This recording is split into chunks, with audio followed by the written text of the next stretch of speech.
Hello and welcome to today's webinar. I'm Christy Bemis, and I'm so excited that you're here with me today. Let's everybody just take a nice deep breath and kind of get settled into your spaces. Many of you cannot make the live, and so you're perhaps watching the recording, which welcome you all the same.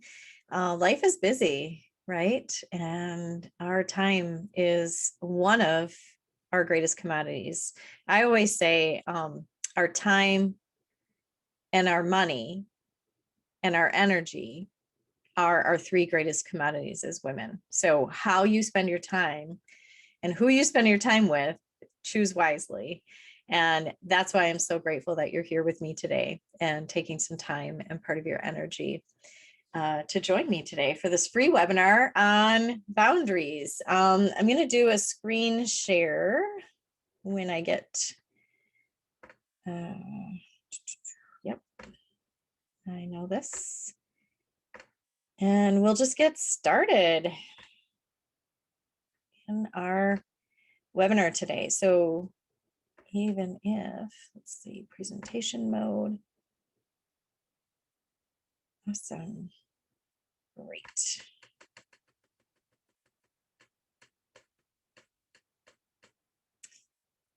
Yeah, so this is it. Free webinar for women, boundaries with ease, right? And so I'm so grateful that you're here with me today.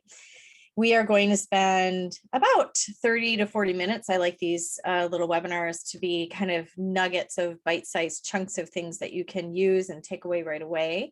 And so I encourage you to sit back, grab a glass of water. I have my water with me. And I encourage you to grab also anything that you have in terms of like a pen, a journal. I'm going to be giving you little nuggets of yumminess. And I want to make sure that you take down some notes. And if you, need to pause things or you get interrupted, no worries. The recording of the webinar will be available to you all. And so you can have it from there. I always like to start a little bit with, you're in the right place if. So you are in the right place if you are currently struggling getting your needs, wants, desires met in your relationships, whether those relationships are with your partner or those relationships are with your children, your adult children. That's what I have, adult children. Whether they're with your parents, no matter what age and stage of like where they're at in their life, friends, and with colleagues. And so you are in the right place if you're really struggling with that. A lot of times when I do the webinars, I emphasize a lot with your partner relationships, but all of the tools that we'll learn today are good for any of the relationships that you have in your life. And you're in the right place if you maybe don't even know, like, what are boundaries? I don't even know what my boundaries are. And so you can be in this place and space with us and have that be coming out for you as well. And you are in the right place if you may know your boundaries, but they end up coming out maybe snappy and explosive. I'll share a little bit about my own experience around sometimes how that happens for me. And the work that I've been doing on myself is really that, can I lead more with patience and kindness? I'll share some stories of where I struggle with that sometimes, but also how I support deeper connection and intimacy with my partner through what my boundaries are. And that I can do them in ways that feel more loving and less snappy, less explosive, less grumpy, right? Not that it's bad to be grumpy, but my partner has pointed out to me, sometimes your stress level, Christy, oozes into like our relationship, and the way that you talk to me,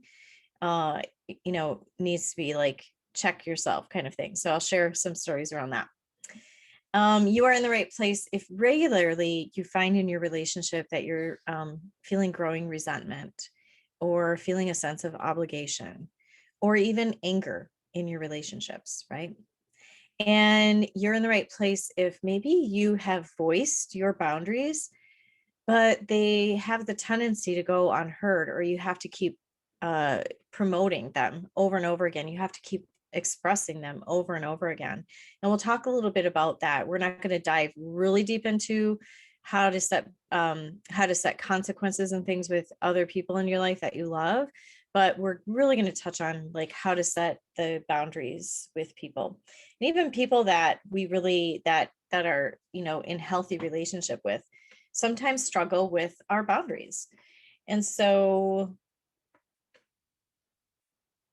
yeah, I want to share a little bit about, I promised you, I love to share vulnerably my own stories. And I had two things come up this week that really illustrate the work that I personally am doing in my own life regarding boundaries. I like to talk about the aggressive approach, or assertive. I like to call it assertiveness bordering on I want to punch you. Some of you may know what I'm talking about when you're trying to set your own boundaries. But this week, I had two experiences where this has come true for me. One was running through the airport, delayed flights because of weather, coming back from visiting my lover this past weekend, and literally running through the airport to get to my flight. I am the last person through the door, and they're closing the door behind me. And it's that moment where they're saying your name over the speakers, and they're totally butchering your name, but you know that it's your name. Yeah, that moment, that was me.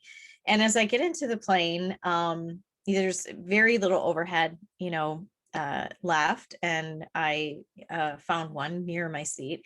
And then I get to my seat and I'm looking, and there's a woman in my seat. And this has happened to me one other time, and it was when I was flying home from Vietnam. And I remember I'd been doing some work on myself, like assertiveness training work, and another co-traveler with me saw what was happening and looked at me, and she's like, "Christy, speak your truth, tell your boundary," because a woman was in my seat. And it was so hard that first time, like, "Excuse me, ma'am, I I think that might be my seat."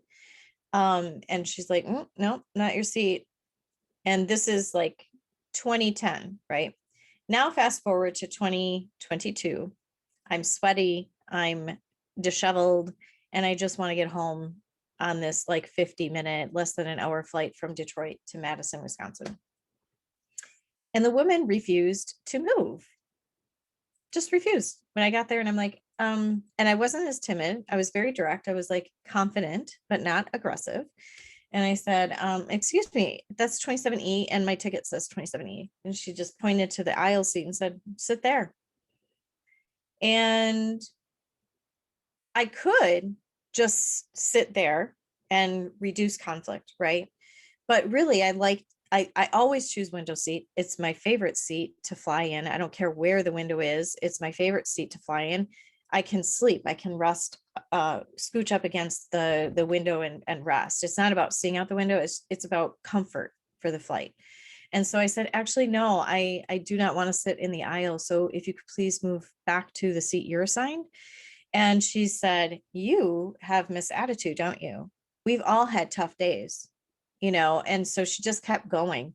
And it was, so this is assertive bordering on I want to punch you, where I was like, "That's great. And next time when you fly, you should really choose a seat that, yeah, you like better. But that's my seat. So I would like to have you move."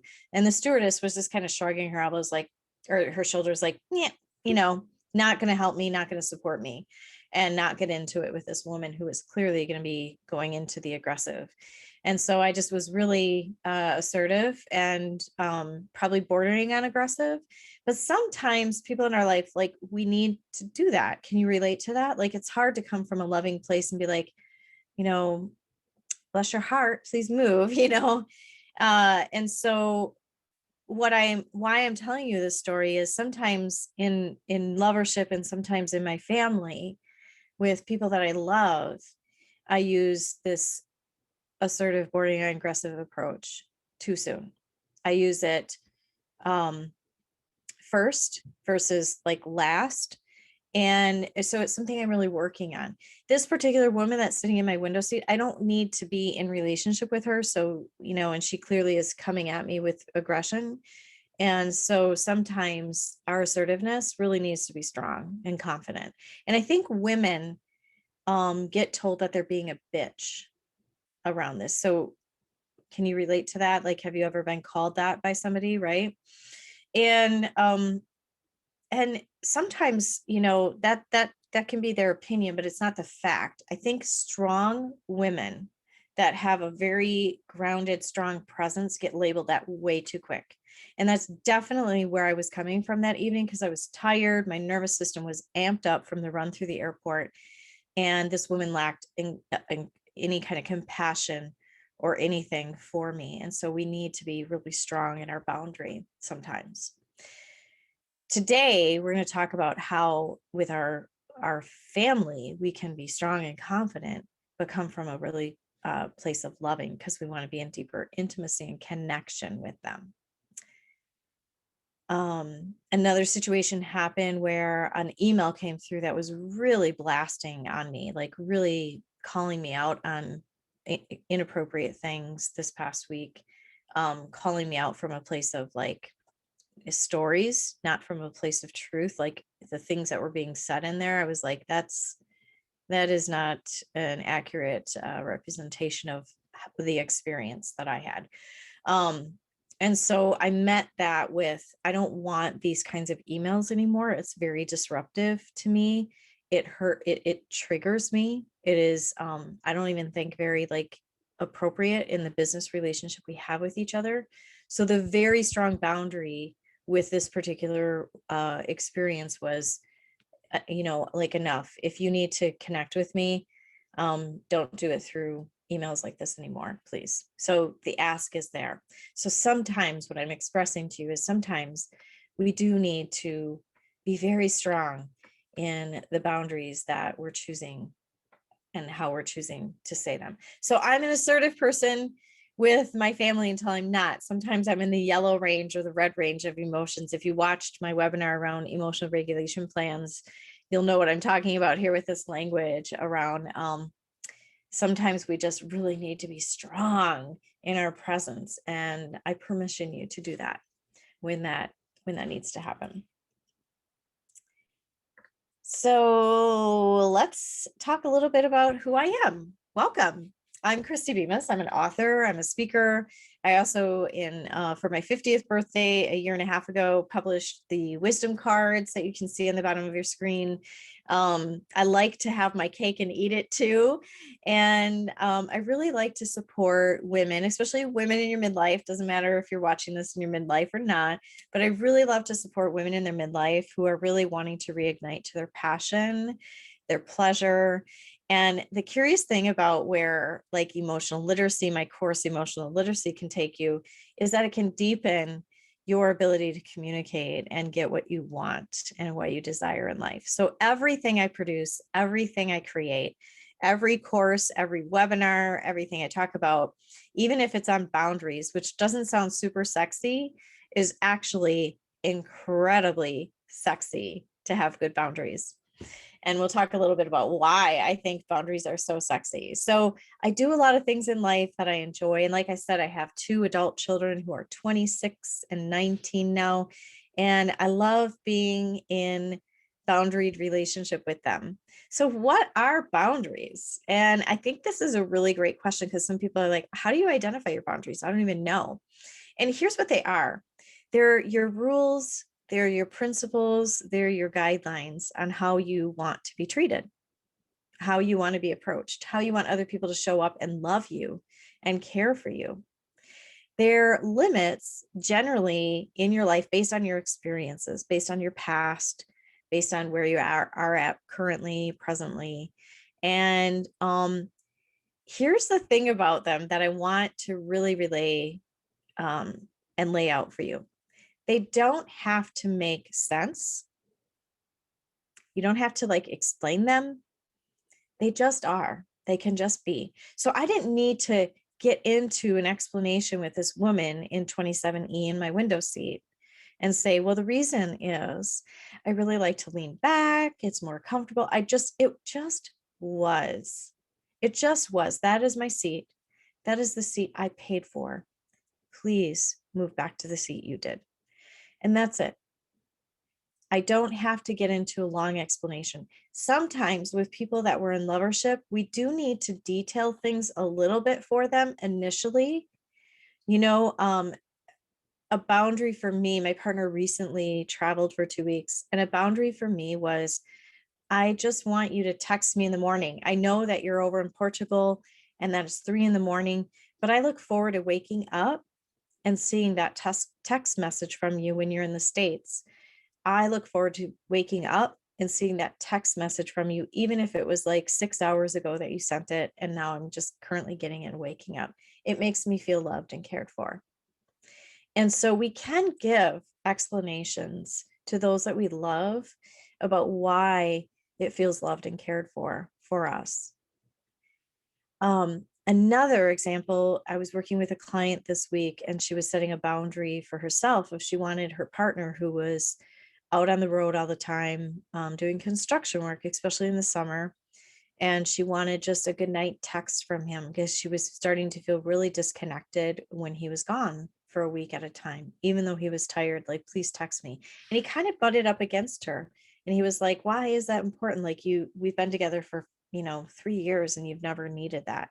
But she was dealing with a considerable amount of anxiety and just needed to feel grounded. And we felt like that practice of him kind of supporting her and grounding her would feel really good. It was a new boundary in an old relationship.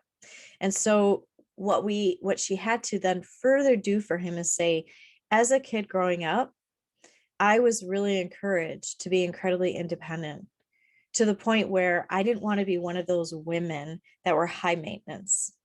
And so I never in the past 3 years have asked this of you, because I never wanted you to see me as high maintenance and one of those women. And so I'm asking this now because through therapy, what I've learned is I don't feel connected to you, and it helps support me to feel grounded. So could you do this? So when it comes from this place of the work that we're doing in like inner child work, sometimes it is important initially to give that explanation and to be able to kind of anchor the boundary that we have for them in this really loving and supportive way.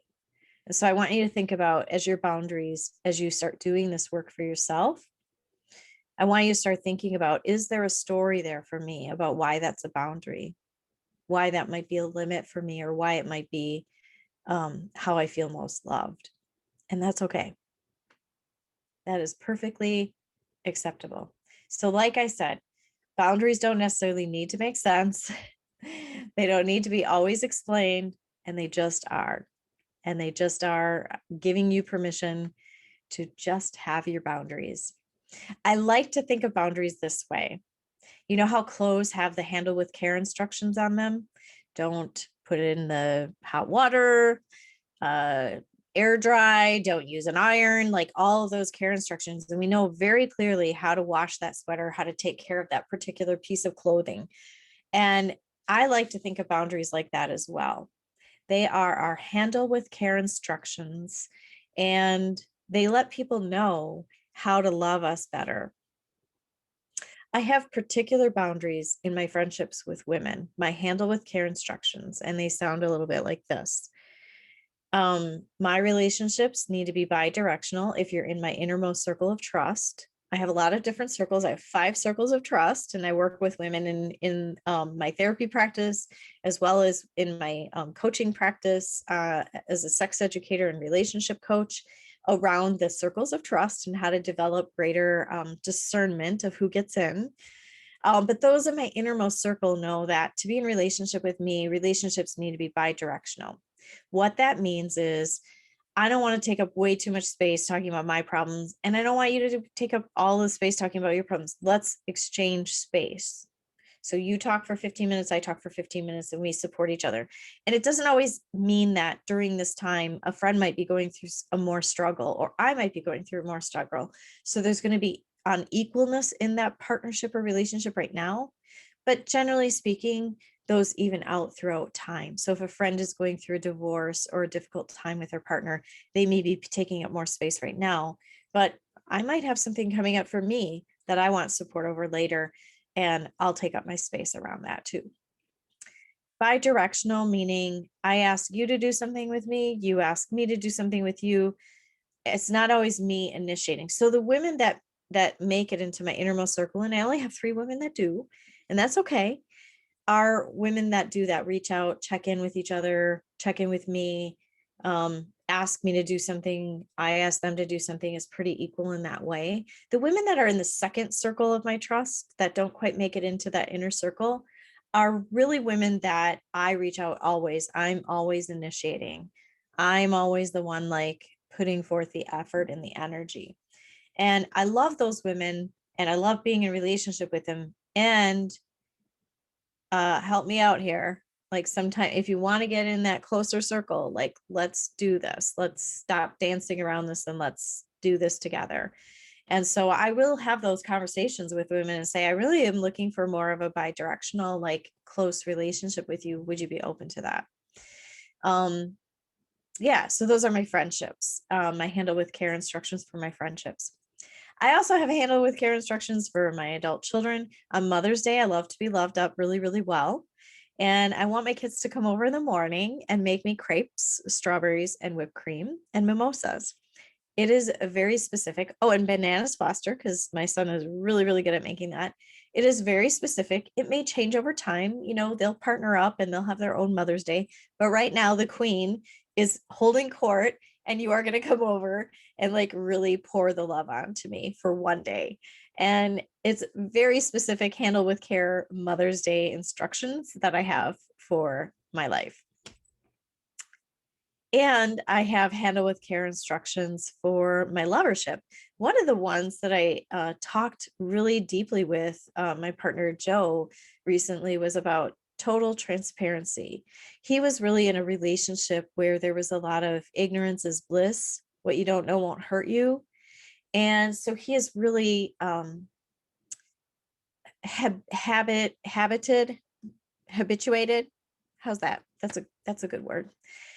His habit is to only speak if the divine right question is asked, which will drive me crazy.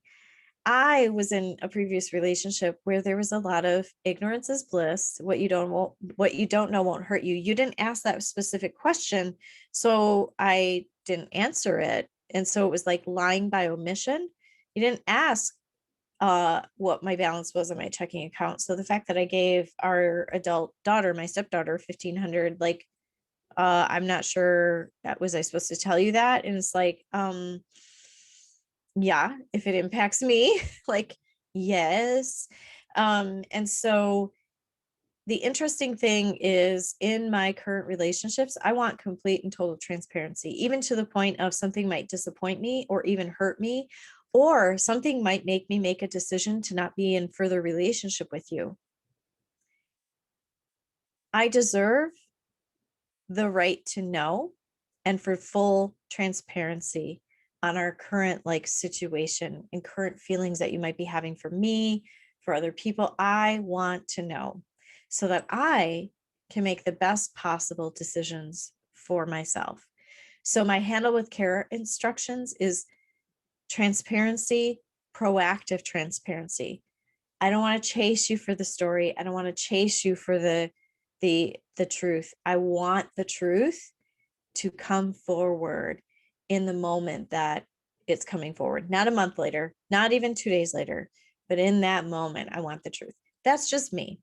You might have very different handle with care instructions, and it's all good. I'm not going to yuck any of your yumminess around how you want to be loved and how you want to be most cared for. And my partner can have different handle with care instructions. He does operate a little bit of like, if I'm not asking the specific question, especially about intimate issues or sexual like partnerships in your past, if I'm not asking the specific, I don't really want to know. Okay, cool. I'm more curious. Like, I just want to know, like, what was the best sex you ever had? Like, what was the most yummy experience you had kissing? Even if it's not me, I want to know, like, what pleases you. So you and your partner can have different but fair. When I was raising my kids, I always said to them, it's not equal, but it's fair. It's fair to the age. So how I treat my 6-year-old is not going to be how I parent my 12-year-old, but it's fair to the individual. So be thinking about that, like differing ways that you want to have your handle with care instruction and how you want and deserve to be communicated to. So why do we struggle so much with these boundaries? Why are they so hard? And these are some really charged words I'm putting up on the screen right now. Codependency. Nobody, I don't want to be called a codependent. And sometimes I have codependent tendencies. Nobody wants to be called these names. And I'm just using these labels to not like demean you, diminish you, pathologize your behavior, how you are showing up. But there's a common language that we can have around boundaries. Sometimes we wait too long for boundaries. I worked with a woman recently using somatica methods, and we were boundary mapping her body and like how she wants to be touched and where it feels good and what feels good and where there's a no. And what was super interesting is she didn't really have a lot of boundaries. They weren't really coming up. And I'm like, wow, really? Like you would let me cut your hair right now? Like basically I was like, whoa, this is like not a lot of boundaries. What I learned about her though was she really wasn't used to boundaries because she just kind of let them go. And then the resentment in her marriage really built to a point of now I don't want to be with you, because she hadn't set and defined her boundaries and hadn't stuck with them. She had sex with her partner when maybe she wasn't really feeling it, just to like do her duty kind of thing. And this was really a hard concept for her to boundary map. And it's definitely something that when you work individually in coaching with me, we can work on is what are my boundaries? I'm not sure if I know what they are. I've never used, I know I feel anger. I know I feel resentment. I know I want to divorce my partner, but where have I let the boundarylessness build? I always say this too. The worst woman I can be in relationship, especially colleague and business relationship with, is a boundaryless woman. Here is why. If I am doing parallel work with you and you're a yes girl and you're like, yes, call me on the weekends. Yes. Yes, you can, evening works. No problem. I'm always available. I'll answer a text message at 9 p.m. When I am working on projects with women like that, with a higher up, like a hierarchy where there's a boss in charge of us on that contract, it is the worst working circumstance for me as a woman, because I'm looking at that woman like, please have some boundaries, because what happens is that project manager looks at me and they're saying, well, so-and-so, Felice will work at, like I texted her last night, she answered, why didn't you answer? Just because you're boundaryless is not doing anybody around you any favors. So please, if you are boundaryless, shore up your boundaries. It creates safety and security in relationships. It creates a greater understanding and a collegial working relationship with somebody. And it definitely is a gift to a project that you might be co-working on with somebody, for sure. Okay. Codependency, like, okay, charge word alert, you know, trigger alert, trigger alert. You might have a trigger to this word. I get that. Basically, when we whittle down what is the word codependency, it's I'm not happy unless you're happy. If you're not happy, I have to do something to make you happy. Let's just talk it through that way, right? So that's hard because sometimes that means I have to ooze my boundaries. I have to allow you to call me at 9 p.m, even though I like to go to bed and go to sleep by, 9:30. It is codependent to not have boundaries, to allow resentment to build so that you are happy. Another one, people pleasing, which is a little different than codependency in that it feeds your ego. It feeds your ego for somebody to say, Cheryl is so like is such a good woman because she drops everything in her life and comes over with a casserole whenever I need her to. Diane is completely selfless. She is the most selfless creature I know. Patty is what a great mom she is. She never buys herself anything new and makes sure her kids are in the top line Nikes and best winter coat. So people pleasing is different in that it feeds our ego and it makes us feel good that we're being seen in that way. One time, well, multiple times, not gonna lie, my lover has been like, you're kind of a selfish person. Some people would say, wow, that's like mean. I wear that a little bit like a badge of honor because I'm like, yeah, I am. I want my cake and I want to eat it too. I want what I want when I want it. And if it's butting up against your boundary, I'm sorry. And you don't have to like appease me. Like, please, like, tell me what your boundary is. If this is a boundary for you, I want to know it. I don't know how to handle you, how to love you best if I don't know, but I'm certainly going to try to go out there and get what I want in life. And if you want to frame that as selfish, and for a lot of people they do, awesome. I call it self-care. I know what I need to take care of myself. For me, I need a lot of space. My partner doesn't really need a lot of space. He needs a lot of togetherness. So a lot of times we butt up against one another's boundary with that. He wants more togetherness. I want more space. And it's like, yeah, but I'm a better person and a bigger lover if you give me the space that I really deserve and desire and need. And you can call it selfish, but I think it's pretty self-care of me, right? Let's take a breath. Thanks. Conflict avoidant. I want you to think of conflict differently when you're starting to set boundaries, because sometimes boundaries cause conflict. Like, not gonna lie, sometimes they cause big conflict even. Conflict is not bad. In fact, some of the best marital work I do is clients coming in and they're in like high conflict. And I'm like, yes, you guys are still emotionally invested. It's the couples that aren't fighting anymore that I'm like, oof, it's that far along, or oof, you've never fought. Like, that's a struggle, right?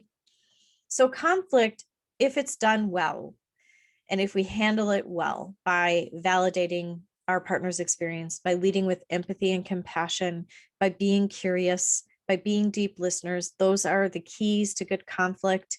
I have a webinar about that I talked about, like, what are the keys for good conflict? Those are the keys for managing good conflict. It's what my partner and I try to do every single time. We don't do it perfectly, but we're really striving as a couple to do that. It can lead us to a higher understanding, a higher place of understanding one another. And when we can get through the conflict, we always inevitably look at one another and go, wow, that was some really big learning. That was some amazing, like, big feelings that we had about that. Thank you for listening. Thank you for being there. Thank you for holding space for me. Thank you for inviting me into a conversation versus making me do a conversation when I was at full capacity, fully resourced, fully ready. Like, that's how we talk as partners. And when you can do that, you can really create great boundaries. The last one that might feel like trigger alert for you is, I'm not a controlling person. Well, here's the thing. We're all in some ways controlling people. We all are manipulators. We want the outcome that we want. And so maybe we withhold information from people so that they like tip the scales to the right way that we want them to tip.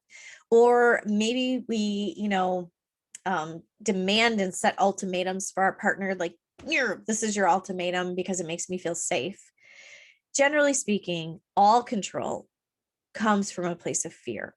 And when you can get to the underlying layer of fear and speak and communicate that to your partner, it is really powerful. Like, I get this feels controlling, and here's what I am afraid of. Here is my fear for you. Here is my fear for us and our relationship.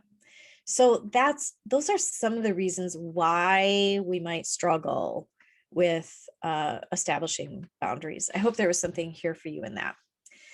When we can start thinking about boundaries are the gift that just keeps on giving, that it gets that it gets bigger and bigger, that it lets people know how to, handle with care instructions, how to love us better. It really can be a gift to all of our relationships. And so when we can frame it that way and think about it as a gift, it's so beautiful. There's lots of different boundaries, and I just want to give you a few examples of things. There's boundaries around asking permission for something. I really want to do this trip. I really want to, have this experience. I really want to, touch you in this way. I really want to experience, this kind of sex with you. It's asking permission, and that can be really, really powerful. Boundaries can be around taking your feelings into account around something. Like, I know that this might not change the outcome or what you want to do, but I'm wondering if you could take my feelings into account. My partner has like limited vacation each year because of his career path. And one of the things that I said is, I want you to take my feelings into account when you're thinking about experiences that you want to have and time off that you want to have, because it's really important to me to have like a week of vacation with you or something. And so taking my feelings into account as you're like creating these other experiences for yourself would really feel good. You can have boundaries around showing one another gratitude and appreciation. I love when my partner says to me, I really appreciate this about you, or I really love this about you. It feels really good and like noticing. I love when my partner does all of the dishes for us. I love it when he's around and can do that. But in order for him to feel comfortable, like continuing to do that, I want to make sure I'm like always saying appreciation. Like, that makes me feel so cared for. Thank you. I shared with you earlier transparency around like our finances, sexual desires, experiences, your past, like how much transparency you want. We talked a little bit already about giving space for autonomy and growth. And, my partner just had an incredible experience going to Portugal and, going to train and work with other sexological body workers. And I just had so much compersion, which is that feeling of like, I love that you're doing this for yourself. And I love that you're taking good care of yourself and growing in a way that makes you feel whole. And so it's giving each other space for that. There also can be boundaries around respecting opinions, perspectives, and feelings that are different. I used to think that I had to date people that had like the same philosophies in life, or like the same voting patterns I did, and I really don't. What I've really discovered is I am very challenged by somebody that has different opinions. It makes me actually like a better critical thinker and a better like person in this world. And so I want to respect your opinions, your perspective, and your feelings, and why you do and think the way you do, just like I want them in return. And that can be really powerful in relationships. You can have boundaries that show responsibility. I was in a relationship for years where I don't think my partner once said, I'm sorry. Like, I'm sorry. I'm sorry I hurt your feelings. I'm sorry I said that. I'm sorry I didn't follow through with that. I'm sorry I did that. I'm sorry I fucked up.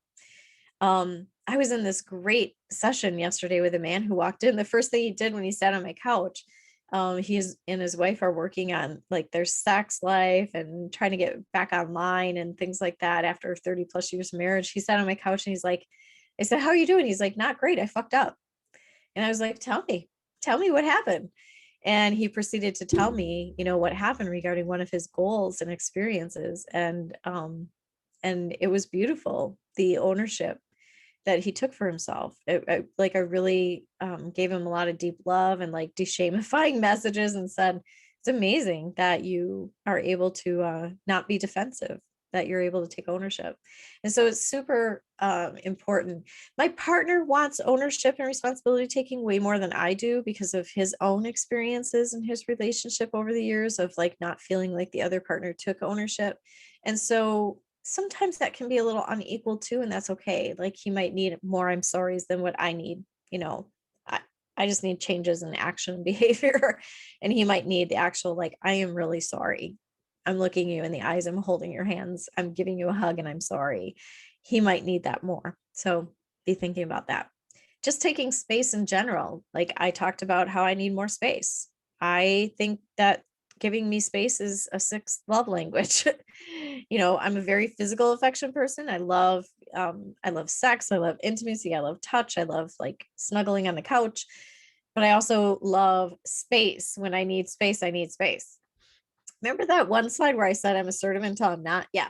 Space lets me play in the assertive arena. And then boundaries can be around communication and communicating discomfort and disappointment.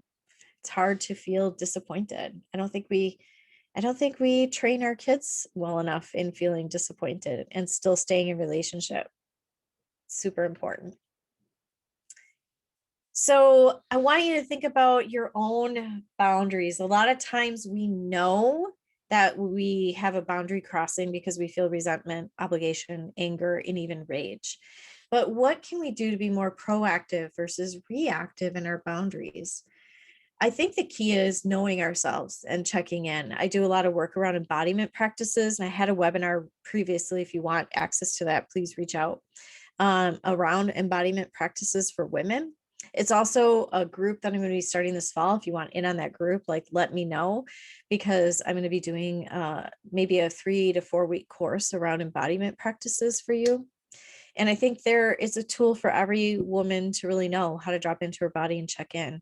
And when we can learn that embodiment practices, we can imagine and feel into what might be a boundary in this situation. And it's such an important tool to have.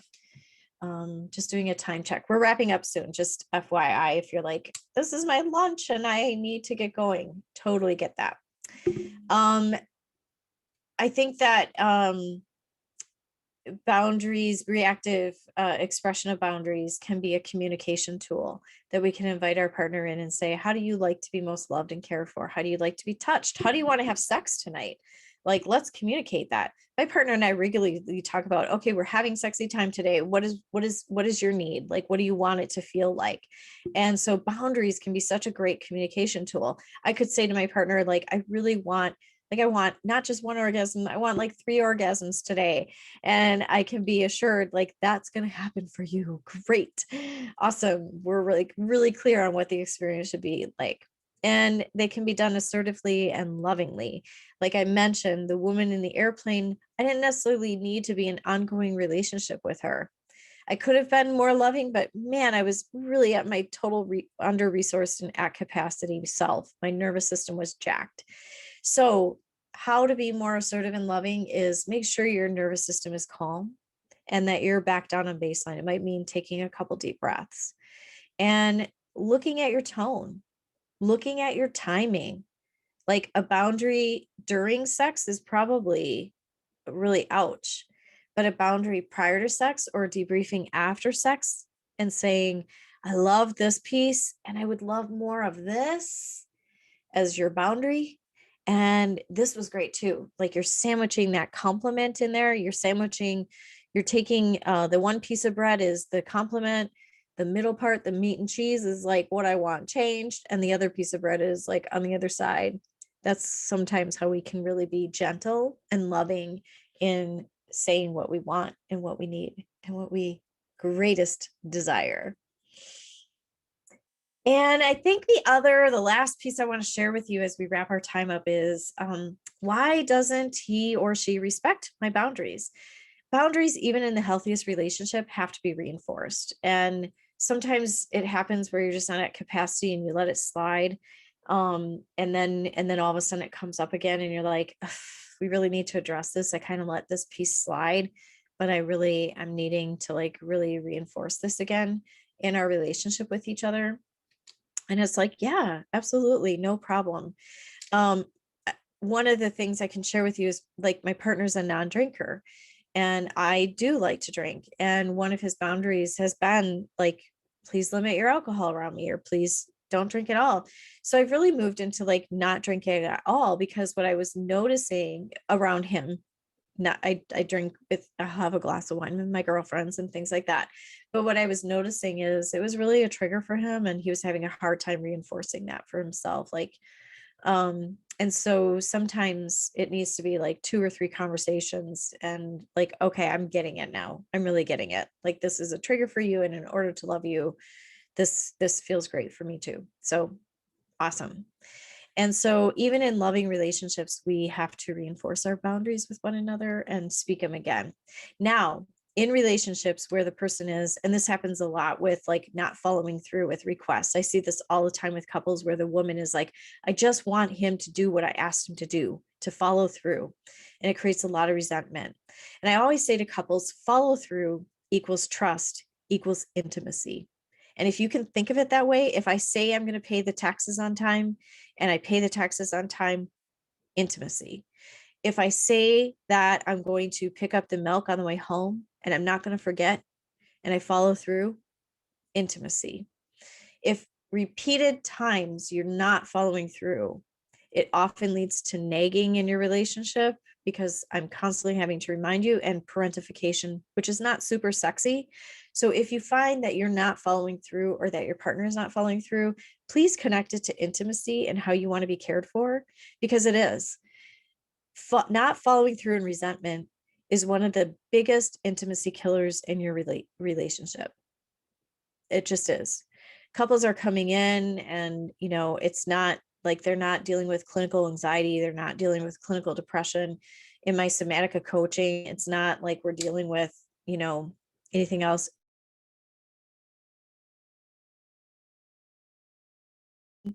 And it's a buzzkill on your sex life, quite honestly.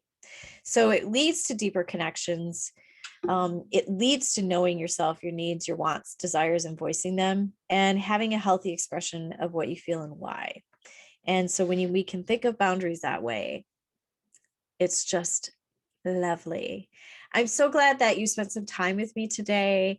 You can stay in touch with me. I do women's talking circles around sex and intimacy issues every month.